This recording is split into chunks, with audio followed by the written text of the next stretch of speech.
Hi guys, and welcome back to Rachel's Enchanting Cakes. Merry Christmas. Today I'm going to be showing you how to do these really simple, really easy but very striking cupcake toppers. It doesn't matter if you don't have time to make them for this Christmas this year. You can always do them next year. I've used two very basic pieces of equipment that I would highly recommend you invest in. They can be used in many different ways. And just look at the effect they achieve. Happy baking, everyone, and here's to wishing you all a very Merry Christmas and a Happy New Year. I'll be back soon with more new free content. The main pieces of equipment that I'm using for these cupcakes are the Katie Sue Baubles mat. It's very detailed and intricate and so easy to use. The Sweet Stamp by Amy Cakes cookie embossing set, and also the brush duo set, which is available on her website.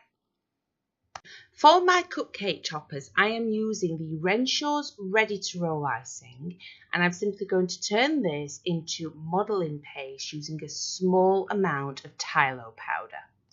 To make 6 cupcake toppers, you will only need 250 grams of your fondant, and it's so easy to turn it into homemade modelling paste. For every 250 grams, simply sprinkle 1 teaspoon of Tylo powder directly onto your kneaded fondant and then knead this in. It really is as simple as that, and this will set lovely and hard when left to dry in the air. I want all of my cupcake toppers to be even in thickness, so for this I am using these 5mm spacers, and all I'm going to do is roll out this modelling paste in between my spacers, and then taking a large round circle cutter, I'm going to just cut out 3 for now because I want to leave 3 to one side to dry on a foam ball. And then the other 3 need to actually have the indentations placed in them before the modelling paste has chance to set. So here I have the rolled out modelling paste, and this is what a foam ball looks like. All it means is that we can cut out a nice circle shape, place it directly over the foam ball. If you just put a bit of icing sugar on there first to prevent it from sticking, and when the modelling paste actually sets, it will set in a lovely domed shape. These can then be left to one side. Remember, it's sugar, and sugar will last indefinitely, so you can make these well in advance. And when you do bake your freshly baked cupcakes, there's still plenty of room just underneath to add all of that delicious buttercream. Now remember, you only want to do this for 3 of the cupcake toppers, and that is how they will set if left to dry in the air.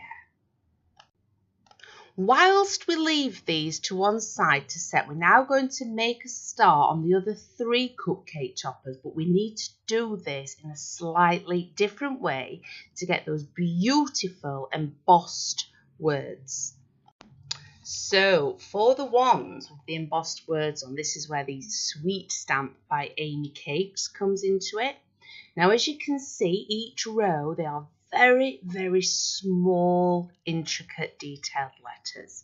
If you take some tacky fondant, and if you struggle slightly, also a needle, simply remove the letters that you are going to need for your cupcake toppers directly from the board.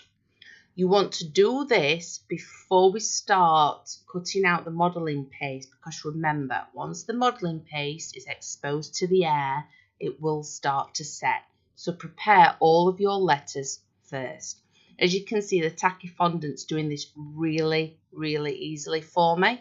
Just one tip, make sure you take your time and do not force out any of the letters because you do not want to break them accidentally. So all I have here is what we did at the beginning of the tutorial. So I've rolled out my modelling paste in between 5mm spacers and cut out a circle. The only difference with this one, I'm not placing it directly onto my foam ball just yet. You want to pick up your sweet stamp letters and place them gently just on top of the modelling paste. Get them into the correct position, and once you have done this, you then want to push in each of the letters. This is why you only roll out the modelling paste once your letters are ready. Push them in very gently, but just leave a slight rim on the top so that we are able to actually remove them. So I've just pushed in the J. Simply repeat this for the other letters. And then to remove them, all we're going to use is some tweezers. So you need to be careful not to damage the modelling paste around it, but the effect that placing these letters into your cupcakes leaves behind is just so simple, but so striking. So taking your tweezers, remove each of the letters. That's the effect it will leave behind. Now taking your circle cutter again, just because we've added some pressure to the top, you may not have a perfect circle. You see a little bit there just coming off the bottom. So just trim it off and then repeat this process for your other two words. And all we're going to do is add this to our foam ball like we did previously. And then you want to allow it to dry before we start painting the lettering on there. So once all the words are added, we're then going to be using the Sweet Stamp Brush Duo by Amy Cakes. I'm choosing to paint them in a lovely gold colour by Rainbow Dust. And we're going to be using the finest brush that is in there just because the lettering is so small. Now I'm not fantastic with a paintbrush, but even I can do this. So I always say if I can do it, you guys can, and it leaves behind such a simple but striking effect. So just taking the finest paintbrush out of the two, simply start painting each of your letters with any colour of your choice. Take your time with this. It can be quite time consuming, but it's worth the effort.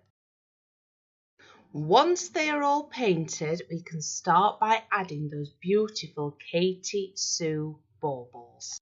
You want to start by taking your Katie Sue mat and then just choose some of the baubles that you're going to be using. So on 3 of my cupcake toppers, I've just had baubles on them, and on 3 I have the words and some baubles. I find it easier to remove things from these mats using a small amount of Trex vegetable fat. You can use icing sugar if you want to, but I find this very easy. So choose the baubles that you want and then simply rub the fat directly into each mould. Now taking some modelling paste, again a colour of your choice, simply push a small amount of this into the mould and remove any excess paste that may be on the top.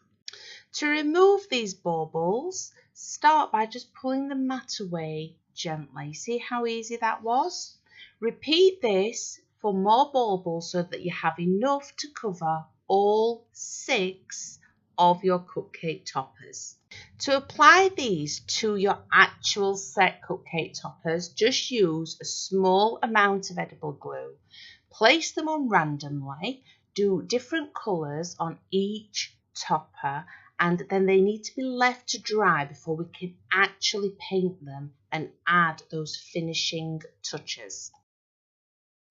Whilst those baubles are drying, we now need to create the tassel. Now for this, I'm actually using Saracino modelling paste because the tassel's an awful lot more fragile. I'm going to place this directly into the mould, which has been lined with a small amount of Trex vegetable fat using my Dresden tool. And then, once it's in the mould, simply roll the sausage shape to place directly on top, just behind it, because this mould can actually also be used as an impression mat. So without placing the sausage on top, you will not be able to get it out. There will all be single dots. If you repeat this process so that you have enough tassels, for each of the baubles, and then using some edible glue, simply apply it directly to the cupcake topper. Literally all we need to do now are paint these baubles. Now again, I'm going to be using a very fine brush. I'm choosing to use two colours, so I'm using gold and this time the silver. These rainbow dust colours are fantastic because they're really thick and they go on there beautifully and they keep a nice metallic like look to them. So here I've got a very fine brush again. I'm going to be using the silver on the blue because they go together really well, and the gold on the red. And I'm going to repeat this for every single cupcake topper. So I will fast forward this for you just so you can see which parts I actually paint and I don't bore you to death. And this is what you're aiming to achieve. Simply repeat this for the other 6 cupcake toppers. And there we have it, our simple but striking cupcake toppers made using 2 very simple pieces of equipment that can be used over and over again in many different ways. Happy baking, everyone. I hope I've helped you again today. Merry Christmas, and I will be back soon with an awful lot more new content. Happy baking, guys.